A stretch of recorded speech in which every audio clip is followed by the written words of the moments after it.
नमस्कार दोस्तों, बीपीएससी पाठशाला विद चौहान में आपका एक बार फिर से स्वागत है।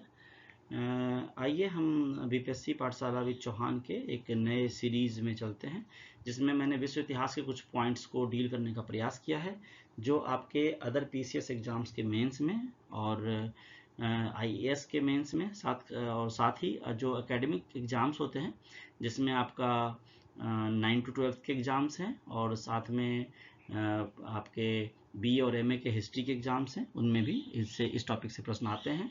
आपको इग्नू और अदर एनओयू या अदर एसवाल एग्ज़ाम्स में भी इससे आपको काफ़ी फ़ायदा मिलेगा। बीपीएससी पाठशाला विद चौहान में हमने बीपीएससी और बिहार से जुड़े सारे एग्जाम्स के लिए सीरीज चला रखी है, जिसका फ़ायदा आपको एसएससी और अदर पीसीएस एग्जाम्स में भी मिलेगा। तो आप इस चैनल पर विजिट कीजिए और बाकी वीडियोज़ को भी जरूर देखिए, जिससे आपको फ़ायदा मिलेगा।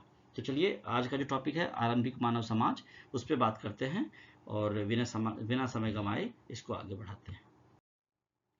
तो दोस्तों, आरंभिक मानव समाज की जब हम बात करते हैं तो हमें ज्ञात है कि पृथ्वी पर जो जीवन की शुरुआत हुई थी वो आज से 3000 मिलियन वर्ष पूर्व हुई थी, जबकि एक साधारण कोशिका से हजारों प्रजातियों की उत्पत्ति हुई थी। ये वीडियो बहुत ही छोटा होगा, लेकिन आपके लिए बहुत ही बेनिफिशियल होगा।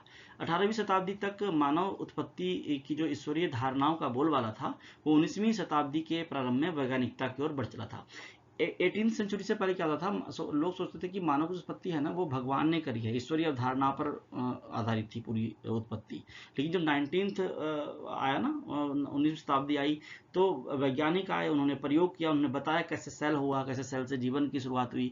तो अब वैज्ञानिकता की ओर चला गया, अब ईश्वरीय धारणाओं का बोलबाला नहीं रहा।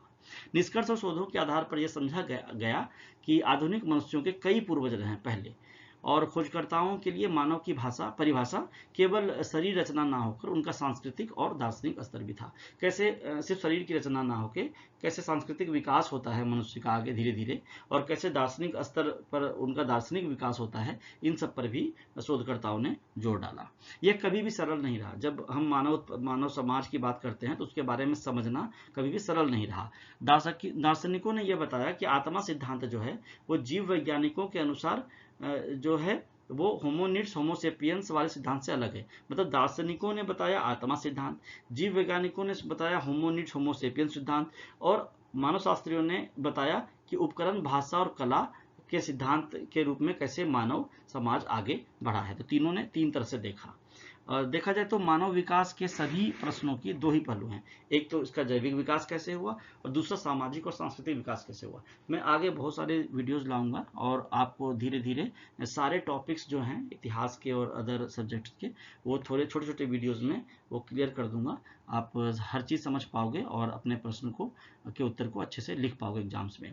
तब तक के लिए इस वीडियो में इतना ही है। ये 2-3 मिनट का ही वीडियो है, छोटा सा टॉपिक था, छोटा सा वीडियो है।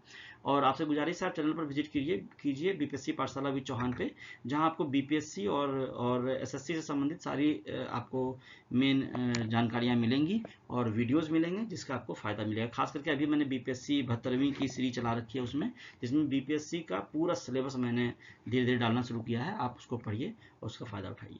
तो इस वीडियो में इतना है। आज के लिए धन्यवाद। अगले वीडियो में फिर मिलते हैं, तब तक पढ़ते रहिए, मस्त रहिए।